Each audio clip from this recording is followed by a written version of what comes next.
ไปอีกจุดหนึ่งนะครับที่อำเภอสิชนนะครับมีผู้สื่อข่าวของเราเกาะติดสถานการณ์หลังจากที่พายุนั้นขึ้นฝั่งนะครับติดตามจากคุณเพลินพิชชูเสนมีรายงานสดเข้ามาครับ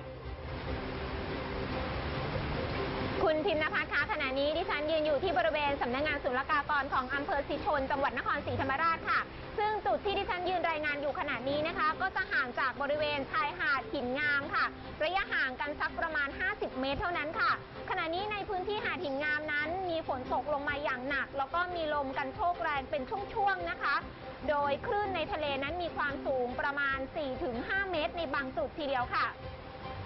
นี่เป็นสภาพคลื่นลมที่หาดหินงามค่ะสถานที่ท่องเที่ยวชื่อดังของอำเภอสิชนจังหวัดนครศรีธรรมราชซึ่งในขณะนี้คุณผู้ชมจะเห็นนะคะว่าคลื่นลมนั้นมีกำลังแรงและมีความสูงบางจุดนั้นคลื่นสูงเกือบ5 เมตรค่ะโดยที่หาดหินงามแห่งนี้ถือเป็นที่ตั้งของชุมชนในหลายหมู่บ้านโดยขณะนี้ชาวบ้านในพื้นที่ก็พากันปิดบ้านแล้วก็เก็บทรัพย์สินเท่าที่จำเป็นไปอาศัยยังจุดอพยพที่ทางการได้ตระเตรียมไว้ให้ทั้งสิ้น29 จุดรวมกว่า 6,000 คน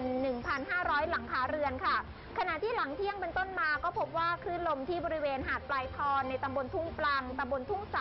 และตำบลเสาเผาบางจุดคลื่นในทะเลนั้นยังคงมีกำลังแรงเพิ่มมากขึ้นเช่นเดียวกันค่ะรวมถึงยังพบว่ามีลมหมุนกันโชกแรงเพิ่มขึ้นเป็นระยะสลับกับฝนที่ตกหนักสลับกันเป็นช่วงๆค่ะทางนี้คาดว่าหลังจากนี้เป็นต้นไปฝนจะตกหนักเพิ่มขึ้นอีกโดยทางนายอำเภอสิชนก็ระบุว่าได้มีการจัดทีมเฝ้าระวังดินโคลนถล่มน้ำท่วมฉับพลันน้ำป่าไหลหลากในพื้นที่9 ตำบลรวม110 หมู่บ้านของอำเภอสิชนแล้วก็มีการประชาสัมพันธ์ให้ประชาชนนั้นอาศัยอยู่ในบ้านแล้วก็งดการเดินทางในระหว่างนี้ด้วยค่ะ